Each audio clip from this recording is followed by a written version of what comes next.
Como sabemos, estamos un poco viendo todo lo que es el libro de Efesios. Hemos estado viendo y aparentemente estamos avanzando con paso lento, pero creo que muy seguro. Estamos ya hace unas 4 o 5 semanas que hemos comenzado y apenas vamos en el versículo 7 del primer capítulo de Efesios. Pero como les decía, hace 2 domingos que me tocó también estar acá adelante, no tenemos apuro y es bueno que nosotros podamos ver las verdades que están escritas en la palabra. Como mandamiento tenemos escudriñar las escrituras y creo que eso estamos haciendo.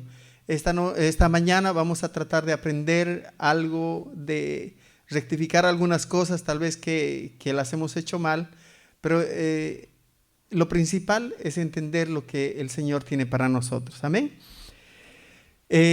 Lo que hemos visto, vamos a hacer un recordatorio un poquito. Hemos visto acerca de que el Señor, Dios Padre, había planificado su iglesia, había planificado todo esto que estamos viviendo el día de hoy y lo había planificado para nosotros justamente.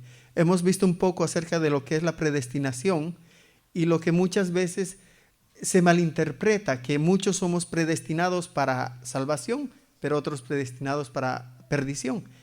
Y nos hemos dado cuenta que no es así. Cuando leemos este versículo que dice, porque de tal manera amó Dios al mundo, que ha dado a su Hijo unigénito, que es uno de los versículos que hemos aprendido, que casi todo el mundo sabe. Realmente nos damos cuenta que Jesús vino a morir por todo el mundo. Pero la decisión, el libre albedrío lo tenemos nosotros. Entonces, esa planeación que hizo Dios para nosotros, hubo un segundo paso. Y ese es el paso que vamos a ver. Dice que Dios Padre es el que planeó todo esto. Dios el Hijo es el que pagó por su iglesia. Y es el Espíritu Santo quien cuida el día de hoy a la iglesia. Dice que nosotros, cuando venimos a los pies de Cristo, dice que somos sellados con el Espíritu Santo. Y el Espíritu Santo está morando dentro de nosotros. Simplemente que está recién iniciándose. Yo escuché una prédica y decían de que un inconverso con un recién convertido no tienen mucha diferencia. Porque a veces uno piensa de que cuando uno llega a los pies de Cristo, yo siempre hago a manera de broma, digo, a veces piensan que nos sale un tercer ojo por acá y todas las cosas que no sabíamos las sabemos de repente, y no es así, sino dice que esto es progresivo a medida de que nosotros vayamos entregando las cosas que tenemos. Amén. Entonces estamos viendo el libro de Efesios y voy a pedirles que abran sus Biblias en el capítulo 1 que estamos. Y habíamos revisado algunas cosas y yo quiero retomar el versículo 7 que la semana anterior el pastor había explicado un poco y vamos a retomar el versículo 7. Amén. Efesios capítulo 1, versículo 7. Y dice, en quien tenemos redención por su sangre, el perdón de pecados según las riquezas de su gracia. Amén. ¿Lo tienen? ¿Lo han encontrado? Dice, en quien tenemos redención por su sangre, el perdón de pecados según las riquezas de su gracia. Cuando nosotros vemos los hechos de Jesús acá en la tierra, vemos reflejadas muchas cosas. Hemos visto milagros, los milagros grandiosos que ha hecho Jesús en esta tierra. Hemos visto liberaciones también. Estamos viendo como un punto aparte, estamos viendo en WhatsApp, estamos viendo el libro de Marcos, que es un libro, a diferencia de los otros 2 evangelios, Mateo y Lucas, donde muestra a Jesús como el Dios poderoso, porque Marcos trató de reflejar a Jesús para los romanos, que eran el imperio que estaba reinando en ese momento. Entonces Marcos trató de mostrar a Jesús como ese Dios poderoso. Y el primer milagro que nosotros vemos no es el de las bodas de Caná, por ejemplo, sino vemos que Jesús hizo milagros y echó fuera demonios. Entonces vemos que todas estas cosas las ha hecho Jesús. Hizo sanidades también, hizo sanidades grandes de diferentes maneras. Y eso vemos la diversidad en la que nosotros podemos ver a Dios. Cuando nosotros entendemos que Dios es tan diverso, nos quedamos cortos cuando a veces pensamos de que Dios obra de una manera u obra de otra manera. Muchas veces hemos entendido y alguna vez nos han aconsejado, mira, tienes un problema, ¿sabes qué? Ora 3 Padres Nuestros, 5 Ave Marías y el problema Dios te responde. Pero sabemos que no es así, porque Dios, Jesús mismo, estando en la tierra, obró de diferentes maneras. Si nosotros nos acordamos, por ejemplo, cuando untó el barro en los ojos del ciego, pero a otra persona le dijo, ve y preséntate a los sacerdotes, el que tenía lepra. Los que tenían lepra fueron y uno fue sano. Entonces, hermanos, vemos la diversidad de las cosas que ha hecho Dios. Pero cuando vemos la palabra redención, dice, en quien tenemos redención. Cuando vemos la palabra redención, entendemos que esta es la obra principal por la que vino Cristo. No vino a esta tierra a hacer sanidades, no vino a echar fuera demonios, no vino a multiplicar panes. Eso lo hizo en su ministerio. Pero el propósito principal de la venida del Señor Jesús fue redimirnos del pecado en el que vivíamos. Y realmente entender esto a veces nos cuesta. Es por eso que muchas veces entendemos mal las cosas y anteriormente explicábamos, ¿no?, las cosas que vemos ahora. Mucha gente está en la iglesia pensando de que Dios le va a mejorar su situación económica, que le va a dar un mejor trabajo o que de una u otra manera va a tener prosperidad económica, que es lo que nosotros buscamos, supuestamente. Pero realmente cuando entendemos que el propósito de la venida de Cristo a la tierra fue morir por nuestros pecados y pagar la culpa que nos correspondía, ya el resto queda en segundo plano. Amén. Entonces, cuando nosotros vemos esta palabra redención, tenemos que entenderla desde el punto de vista de qué se trata la redención. Quisiera pedirles que por favor abran sus Biblias en el libro de Hebreos, el capítulo 10. Hebreos, el capítulo 10. Vamos a leer desde el versículo 6 al versículo 12. Amén. Hebreos, capítulo 10, del 6 al 12. El 6 dice, holocaustos y expiaciones por el pecado no te agradaron. Entonces dije, he aquí que vengo, oh Dios, para hacer tu voluntad.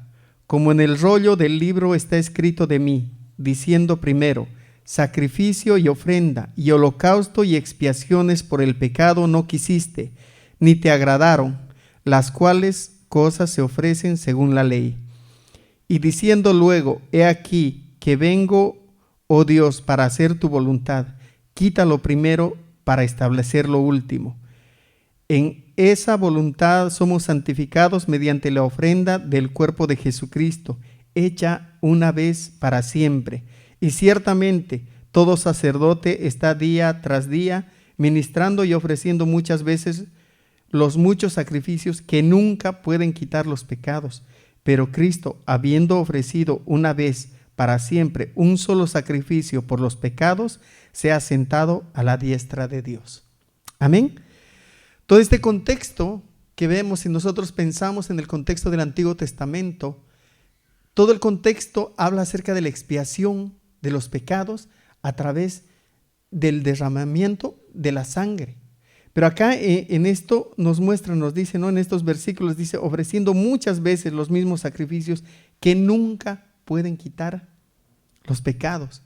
Pero nosotros sabemos que Jesús vino justamente para quitar los pecados, para pagar los pecados que nosotros habíamos cometido. La anterior vez que yo les hablaba acerca del perdón. Y haciendo recuerdo a esto, nosotros entendemos el perdón de una manera. Si por decir el hermano me debe 1000 coronas, agarra y me dice, hermano, mira, no tengo 1000 coronas, mira, perdóname la deuda, no voy a poder pagarte. Entonces, ¿qué es lo que hago? Yo digo, bueno, no, no es tanto, son 1000 coronas. Y sí, hermano, te perdono, no te preocupes. Y ese es el perdón que damos nosotros. Pero el perdón de Dios significa que no hay perdón. Significa que nosotros no tenemos perdón. Por esa razón es que Dios mismo mandó a su Hijo a morir para pagar esa deuda que nosotros teníamos. Y ahí entendemos que realmente Él hizo un sacrificio para pagar la deuda que nosotros teníamos. Amén. Entonces, cuando hablamos de redención, tenemos que preguntarnos ¿qué es redención? Y hay 3 palabras en el Nuevo Testamento que se traducen al castellano, que están en griego, y se traducen al castellano como la palabra redención. Y esto es importante cuando nosotros vemos en el griego la primera palabra, que es agarazo o agarazo.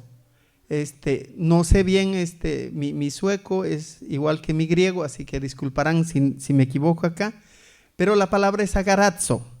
Dice, y esta palabra significa comprar en el mercado. Entonces, cuando nosotros entendemos esta palabra, ¿qué es lo que nosotros éramos? Éramos esclavos vendidos al pecado.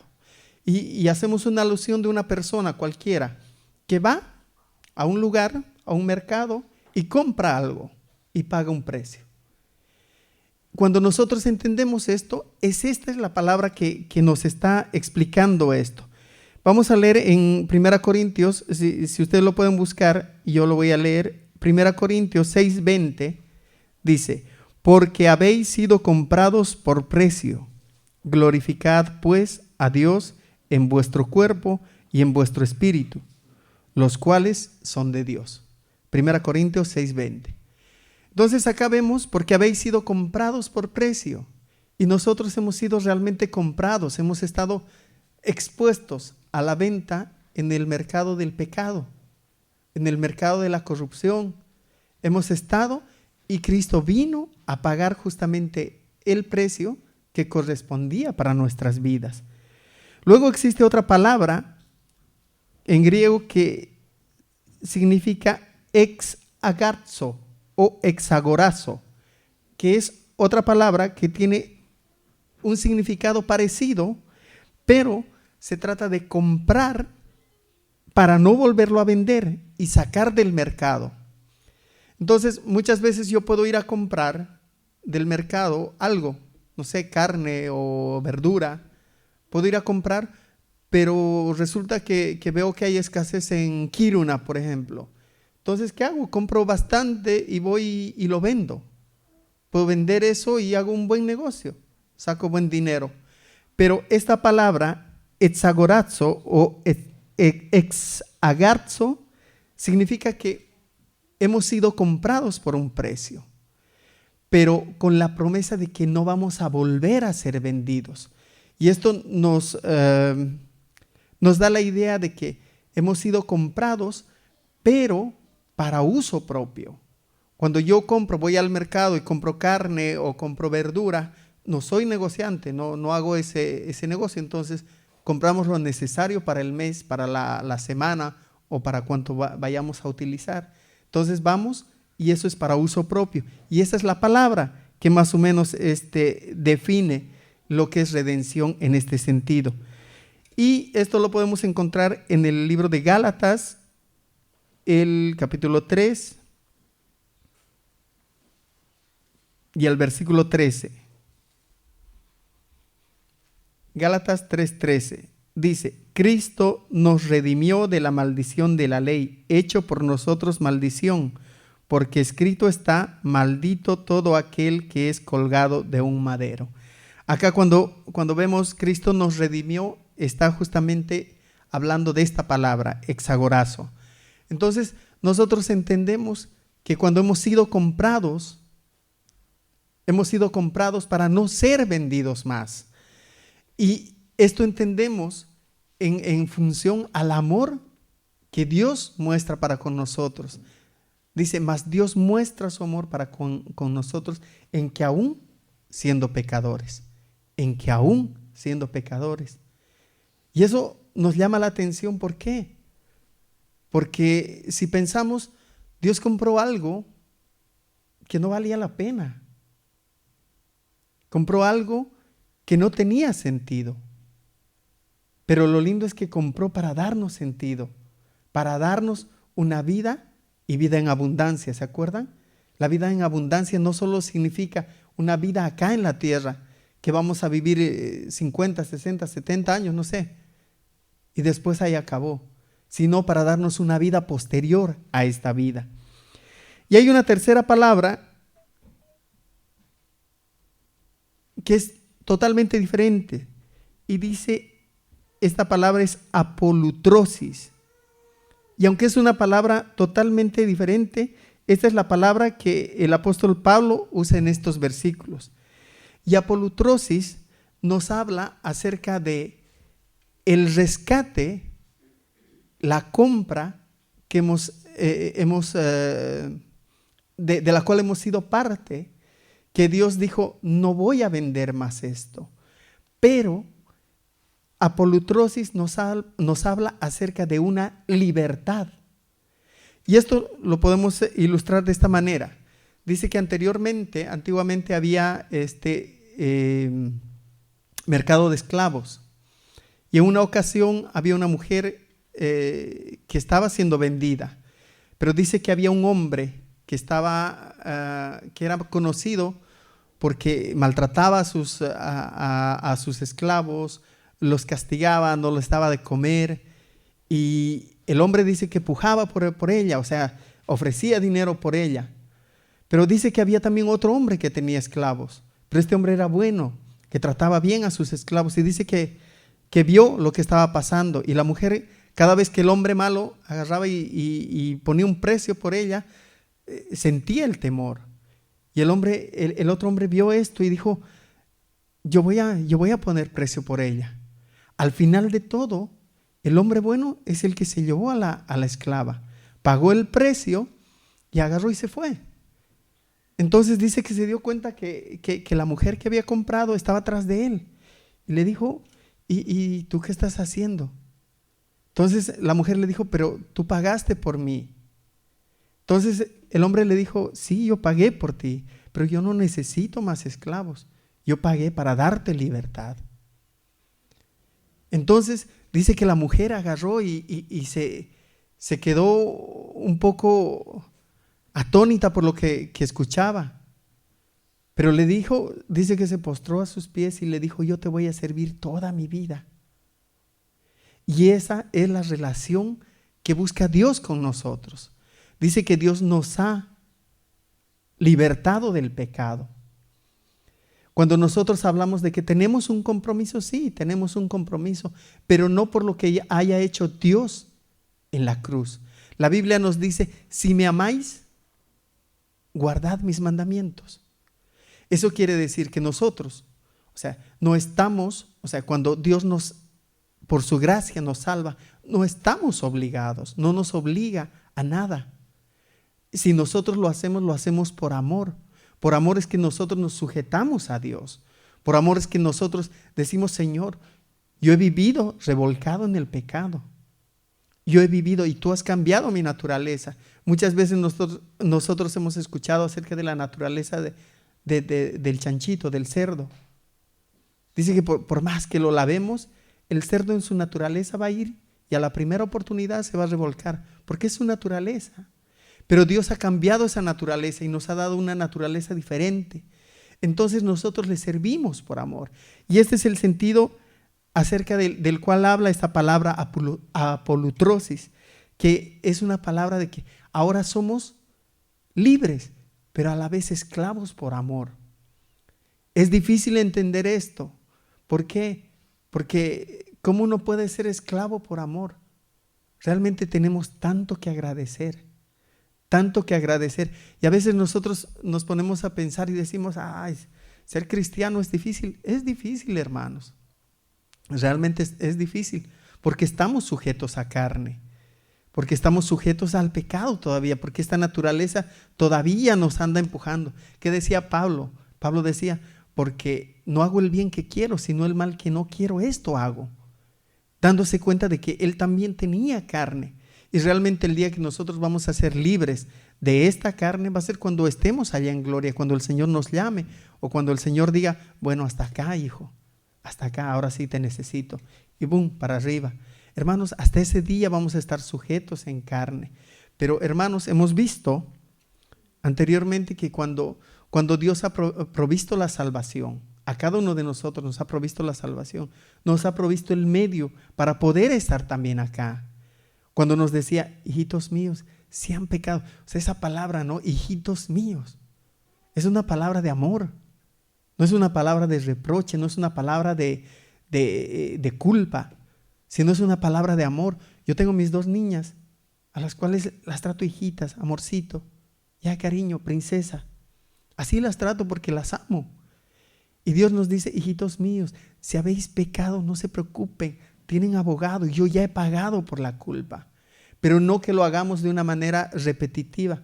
Cuando dice práctica del pecado, cuando hablamos de que ya no somos practicantes del pecado, eso quiere decir que ya no somos fábricas de pecado, sino eventualmente podemos caer en pecado, pero tenemos la responsabilidad también de ir a los pies de Cristo y decir, Señor, tú conoces mi corazón, perdóname. Y tenemos eso. Pero no nos olvidemos lo que decía Pablo también, que nos vamos a aprovechar de la gracia. O sea, los romanos dicen que pensaban que a más gracia, o sea, a más pecado, más gracia. Entonces los romanos interpretaron como, bueno, pequemos así, el Señor nos da más gracia. Y Pablo dice, de ninguna manera. Y Pablo es tajante y dice, no, así no funcionan las cosas. Nosotros debemos apartarnos del pecado. Debemos apartarnos del pecado. Y miren, algo que nos pasó ayer, como un punto aparte. Ayer estábamos reunidos con muchos hermanos acá la vi. Hubo una fiesta muy linda para los niños. Fueron premiados por su puntualidad, por muchas cosas. La pasaron muy bien. Nosotros también, los que estuvimos allá, también nos gozamos mucho. Pero algo que me llamó la atención es que justamente un grupo con el que yo en el mundo había compartido, estaban ahí al lado de nosotros justamente. Eran bolivianos que estaban recaudando fondos para un baile o algo así. Entonces yo me ponía a pensar de que yo los miraba y fui a saludar a algunos que conocía, que tenía amistad. Y hablamos un poco y uno de los amigos me dice, ya tú eres hermano, entonces ya has dejado el camino de los pecados. Entonces, y claro, yo no se daba cuenta y uno pensaba y decía, wow, sí, yo estaba metido en todo esto. Y claro, ya estaban, ya cuando nos veníamos y ellos estaban con 10 copas encima, ya el tono había subido y y hermanos, nos damos cuenta de que nosotros tenemos otro tipo de alegría, otro tipo de felicidad, que no depende de 6 cervezas que tomemos o de que tengamos un buen trabajo o buena economía, sino depende de que tenemos a ese Dios tan maravilloso, a ese Dios que nos ha salvado, a ese Dios que ha pagado en la cruz por nuestros pecados, y nuestra alegría no es pasajera, porque seguro que ahora, después de las cervezas que se tomaron, están con un dolor de cabeza increíble, y la alegría que tenían ayer seguro que ya no es más. Exacto. Entonces nos damos cuenta de todo eso y cómo han cambiado las cosas y cómo Dios permite que nos podamos apartar, y cuando vemos estas cosas a veces uno se duele y dice, wow, Señor, en las que andaba, ¿qué me pasaba? O sea, ¿en qué estaba? No estaba en nada. Y realmente, hermanos, volver a eso, hermanos, hay que estar con la cabeza hueca para volver a eso, después de todo lo que entendemos que ha hecho Dios por nosotros. Amén. Entonces entendemos de que Dios nos ha puesto en libertad, ha pagado el precio, nos ha comprado, nos ha sacado, pero no para vendernos otra vez para el pecado. Pero no solo eso, nos ha dado libertad. Dice, si el Hijo os libertare, seréis verdaderamente libres, dice. Yo quiero leerles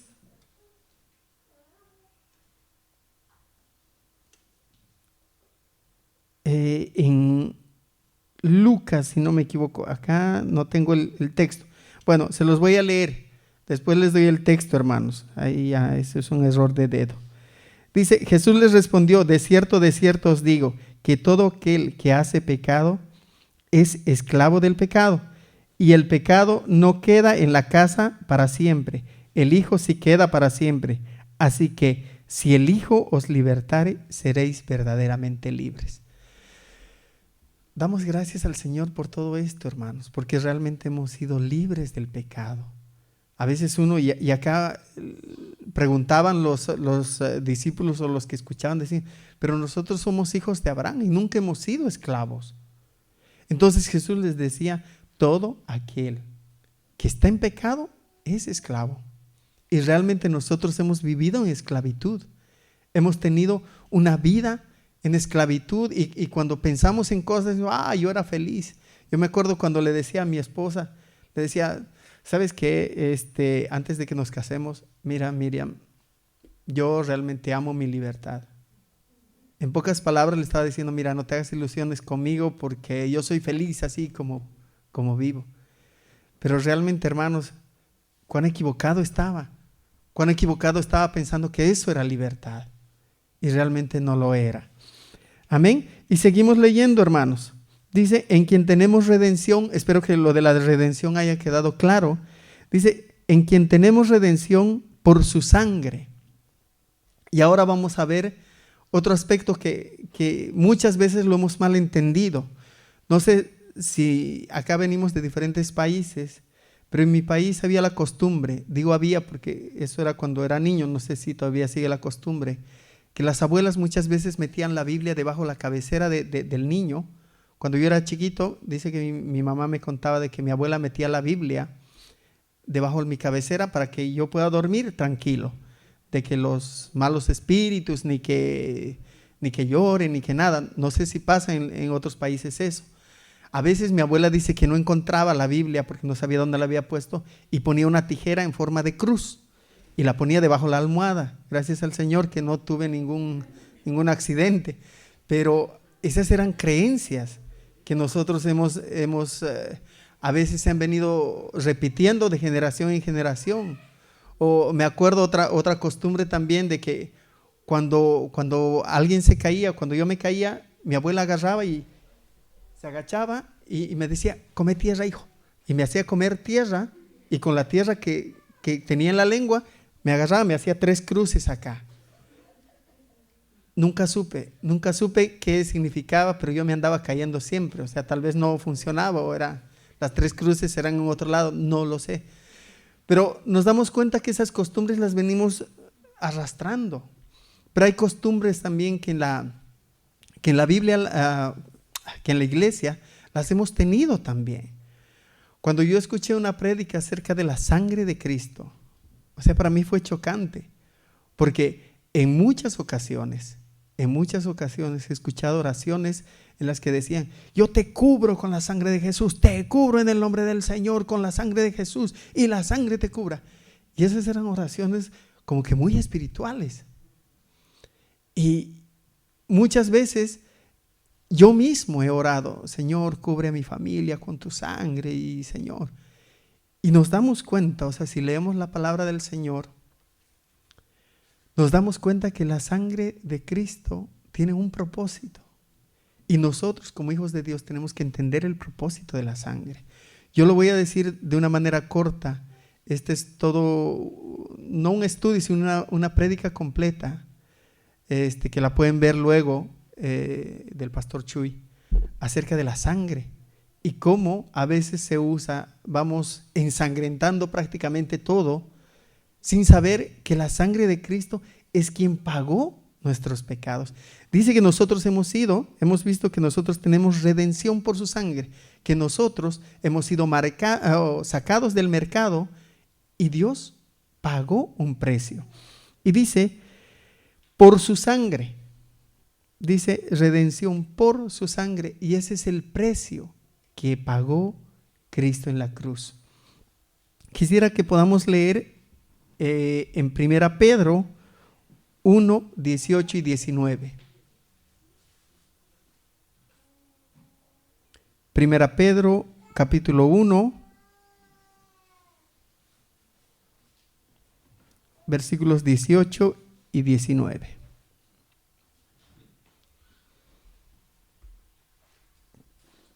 Amén. Dice, sabiendo que fuisteis rescatados de vuestra vana manera de vivir, la cual recibisteis de vuestros padres, no con cosas corruptibles como oro y plata, sino con la sangre preciosa de Cristo, como de un cordero sin mancha y sin contaminación. Yo creo que acá nos queda más claro, hermanos. Dice que nosotros, fuisteis rescatados. Y si hacemos alusión a lo que habíamos hablado ahora, de que nosotros hemos sido comprados de ese mercado donde estábamos expuestos al pecado y nuestro fin era la perdición, fuimos rescatados de vuestra vana manera de vivir, la cual recibisteis de vuestros padres. Y eso quiere decir de que nosotros hemos sido concebidos en pecado. Sabemos esto. Amén. La cual recibisteis de vuestros padres, no con cosas corruptibles como oro y plata. Nosotros terrenalmente damos mucho valor, es una de las cosas que más valor tiene el oro. Amén. Pero cuando hace esta comparación, no con cosas corruptibles como oro y plata, sino con la sangre preciosa de Cristo, nos damos cuenta el valor que tiene la sangre de Cristo. ¿Por qué? Porque por el derramamiento de esa sangre, toda la humanidad ha sido limpia de ese pecado.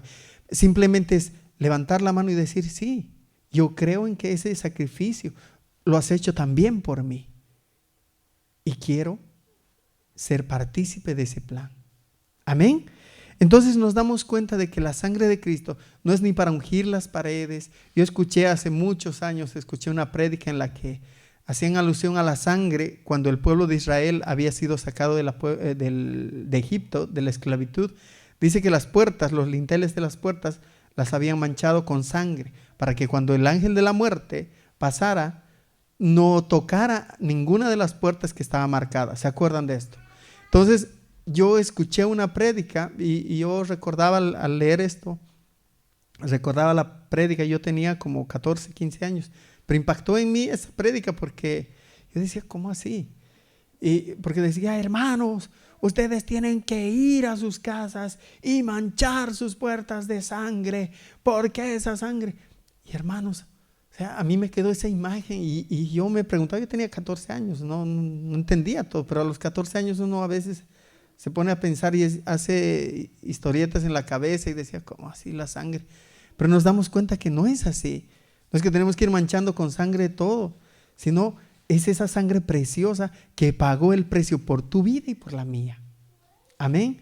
Entonces, yo creo que todas estas cosas nos están ayudando a poder entender cosas que a veces las tenemos marcadas de mucho tiempo y no las habíamos entendido. Por ejemplo, vamos a ver más adelante seguramente acerca de la gracia. Dice que nosotros somos salvos por gracia. Muchas veces decimos, no, el Señor me ha salvado por su amor. Pero cuando entendemos y ponemos las cosas en su lugar, entendemos que sí es su amor, pero lo que nos ha salvado es la gracia, porque no fue un sentimiento melancólico el que nos ha salvado, sino fue la gracia. Y entendemos que la sangre es la que nos ha limpiado de los pecados. Amén. Y seguimos leyendo, dice, redención por su sangre, el perdón de pecados. Yo quiero pedirles que leamos el libro de Lucas, abramos nuestras Biblias en el libro de Lucas, el capítulo 24, el versículo 47.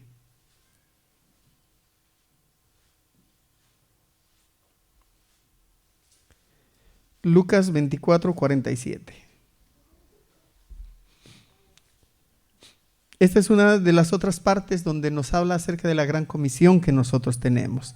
Y dice, y que se predicase en su nombre el arrepentimiento y el perdón de pecados en todas las naciones, comenzando desde Jerusalén.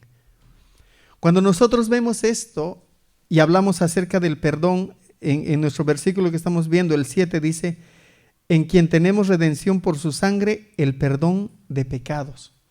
Y cuando nosotros hablamos del perdón, es realmente lo que nosotros tenemos que predicar. Dice, y que se predique en su nombre el arrepentimiento y el perdón de pecados. Hermanos, la hermana Carolina nos hablaba acerca de lo que estamos viendo los días viernes. Los que han podido asistir, yo creo que me van a entender un poco más acerca de lo que les voy a explicar ahora. Muchas veces nosotros hemos visto cómo se ha tergiversado el evangelio.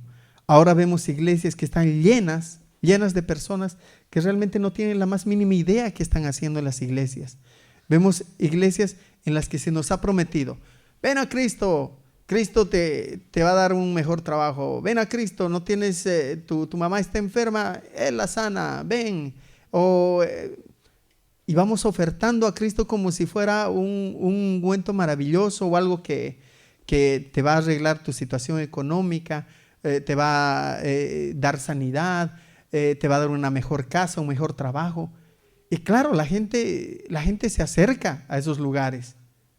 ¿Por qué? Porque es una buena oferta. Es más, cuando nosotros escuchamos y decimos: ven, pacta con el Señor, trae tus diezmos, trae tus ofrendas, y si tú das 10, el Señor te devuelve 1000. Claro, uno haciendo cálculos dice: wow, esto es mejor que jugar a la lotería, porque si es que Dios dice eso, entonces Dios no miente, y seguro que me va a salir así. Y las iglesias están llenas. Muchas veces hemos hablado de esta situación, pero las iglesias están llenas. ¿Por qué? Claro que la persona que se sube en este lugar tiene un propósito diferente, de llenar sus bolsillos y no de predicar la palabra de Dios. Pero también las personas que están sentadas son también culpables, porque si no fuera por la avaricia del corazón, por querer tener una mejor vida, una mejor casa, que si pongo 10 me dan 100, o sea, no habría, tampoco estarían llenas esas iglesias. Entonces nos damos cuenta a través de todo esto que la palabra de Dios ha sido mal predicada, que realmente hemos visto el interés económico, la satisfacción de las personas acá en la tierra y no la confrontación con el pecado. ¿Qué es lo que vemos? Acá en el versículo de Lucas nos dice: y que se predicase en su nombre el arrepentimiento y el perdón de pecados. Pero ¿cómo predicamos el arrepentimiento? Y hemos estado viendo, o sea, ¿cómo podemos predicar un arrepentimiento? ¿Cómo podemos decir: mira, ¿sabes qué? Cristo pagó por tus pecados, pero yo no soy pecador? Y la gente normalmente dice: pero yo no soy malo, en realidad soy bastante bueno. ¿Por qué? Porque hacemos un balance en yo soy bueno, no soy como el violador, no soy como el asesino, no soy como y nos pesamos en esa balanza. Y obviamente, si nos pesamos en esa balanza, resultamos no ser tan malos. Pero ¿qué nos dice la palabra de Dios cuando nosotros realmente confrontamos con la palabra de Dios? Realmente cuando confrontamos con el pecado, con lo que dice ser el pecado. La palabra de Dios nos dice que mentir es pecado. No nos dice que hay mentiras blancas y mentiras piadosas o mentiras medio buenas. La palabra de Dios nos dice que si yo miento, ¿qué soy? Un mentiroso y por ende un pecador. Cuando vemos que, y esto nos cae más para los hombres, dice, pero yo no he adulterado, yo no he fornicado. Dice que si miramos a una mujer para codiciarla en nuestro corazón, ya hemos adulterado. Entonces son cosas que a veces se nos pasan por alto. Y claro, si hacemos un balance y decimos: no soy tan malo, o sea que no necesito tanto perdón, o sea que como estoy viviendo no está tan mal, simplemente ahora ya voy a la iglesia, sigo viviendo como vivo, pero voy a la iglesia. Pero ¿qué nos dice? Que nosotros prediquemos arrepentimiento, confrontando con ese pecado, con esa mentira. Y cuando preguntábamos, veíamos videos en los que se preguntaba a mucha gente, se les decía: mira, si tú te mueres ahora, ¿dónde crees que te irías? Y había mucha gente, claro, o sea, confrontada con el pecado, decía: pero yo creo que Dios no es tan malo, o sea, yo creo que me iría al cielo de todas maneras. Y mucha gente piensa eso, pero nosotros nos damos cuenta que Dios es todo amor, realmente es todo amor. Y eso nadie lo puede negar. Pero también es toda justicia. No es más amor que más justo. O no es más omnipotente que más omnisciente. Dios es, digamos, de un mismo nivel, así parejo. Entonces, en eso, en el entendimiento de eso, podemos confrontar esta situación. Y cuando nosotros escuchamos esto, decimos, sí, perfecto. Mira, ¿qué es lo que pasa? Tú dices que, bueno, eres un poco pecador. Anda tú ante un juez y dile, mire, señor juez, yo sé que he matado a mi vecino y bueno, ya soy culpable, pero yo sé que usted es un buen juez. Yo he preguntado y es el mejor juez que existe acá en esta ciudad. Entonces ese mismo juez nos diría, miren, sí, realmente soy el mejor juez y soy bueno. Y porque soy bueno, justamente te voy a dar el castigo que tú te mereces. Y esa es la justicia. Entonces, cuando nosotros enfrentamos y confrontamos estas cosas con el pecado, y dice, no, pero ofrecemos el perdón que nos ha dado Cristo. Ofrecemos de que sí eres pecador, necesitas arrepentirte, que la mentira también es pecado, que el mirar a una mujer para codiciarla también es pecado. Pero hay salvación para ti. Y es como debemos ir a las almas, es como debemos predicar el evangelio. Ya no más prédicas de, ven, el Señor te va a arreglar tu matrimonio, si te estás divorciando, ven. Y es mejor si traes una ofrenda de unas 10,000 coronas, el Señor lo hace mañana. Así no funcionan las cosas, hermanos. Así no funcionan las cosas. Y entendemos que realmente cuando nosotros predicamos el evangelio, dice que ese es el mandamiento que nosotros tenemos: id y predicad el evangelio a toda criatura. Nosotros un día se nos ha predicado el evangelio, un día por diferentes razones, por un programa de radio, por un vecino que nos ha predicado el evangelio, o que estamos pasando por la puerta de una iglesia y hemos escuchado algo diferente, pero estamos acá. Y al principio de la reunión yo les decía, con Dios no hay casualidades. Con Dios no estamos acá porque, no sé, no tenemos nada más que hacer, sino estamos bajo el plan de Dios. Había un coro que cantábamos antiguamente que decía, ni las hojas de los árboles se mueven si no es por tu poder. Y realmente entendemos esto, que Dios tiene el control de todas las cosas. Hermanos queridos, estamos viendo esta situación acerca del perdón. Ese es el perdón que se nos ofrece. Ese es el perdón que se nos ofrece. Pero ¿cómo vamos a obtener el perdón? ¿Cómo el mundo va a obtener el perdón si no hay quien les predique? Si nosotros mismos no podemos estar convencidos de que ese perdón ha llegado a nuestra vida y de que estamos seguros en Cristo, de que tenemos la salvación porque Cristo nos las ha ofrecido. Y nosotros no hemos hecho nada más que ofrecer el pecado, más que aportar nuestro pecado para eso. Amén. Es tiempo de que podamos realmente tomar esa responsabilidad de poder predicar y ofrecer este perdón que un día Cristo nos ofreció a nosotros. Amén. Hermanos queridos, seguimos con este versículo y al parecer vamos a quedarnos en este versículo, pero yo doy gracias al Señor porque podemos entender lo que ha hecho Dios por nosotros. Y mire, el versículo dice, perdón de pecados según las riquezas de su gracia.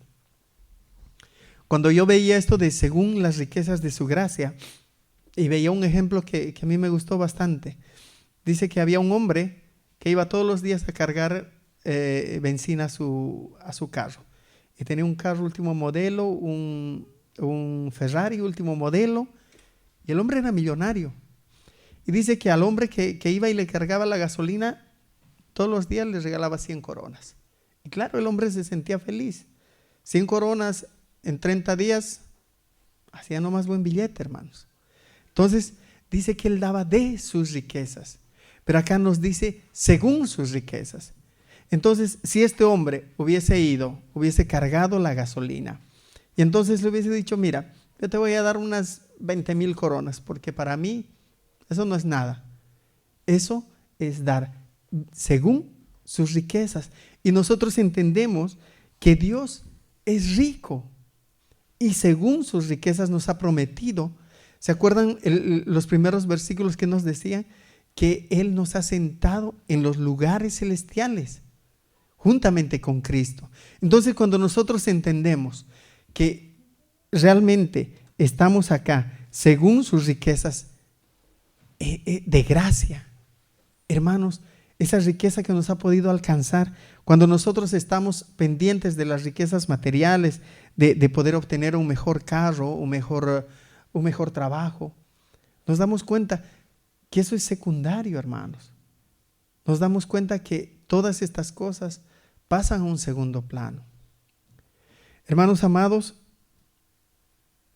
hemos podido ver de que Dios ha hecho un sacrificio por nosotros, de que Dios ha mandado a su Hijo. Y cuando yo escuché una prédica en la que decían que ¿quién mató a Jesús? No fueron los judíos, no fueron el pueblo de Israel, no fuimos ni nosotros, fue el Padre quien permitió esto. Fue el Padre quien entregó, porque si no hubiese sido por voluntad del Padre, esto no hubiese pasado. Y esto fue por amor a la humanidad, porque Él tenía un plan para cada uno de nosotros. Hermanos, hoy estamos en ese plan. Hoy estamos cumpliendo ese plan, ese propósito que Dios antes de la fundación del mundo había tenido ya con nosotros. Hermanos, entendemos que todo esto es por su voluntad. Y en esta mañana, hermanos, hay muchas cosas que están tal vez en nuestro corazón. Hay decisiones por hacer en el entendimiento de que no tenemos la vida comprada, no tenemos la vida segura. Y eso hablábamos el día viernes con nuestro hermano Víctor acá, que realmente no tenemos la vida comprada y no tenemos la vida segura y que realmente podemos salir. Pero cuánta seguridad tenemos en haber dado ese paso de fe, en haber dicho: Señor, yo quiero entregarte mi vida.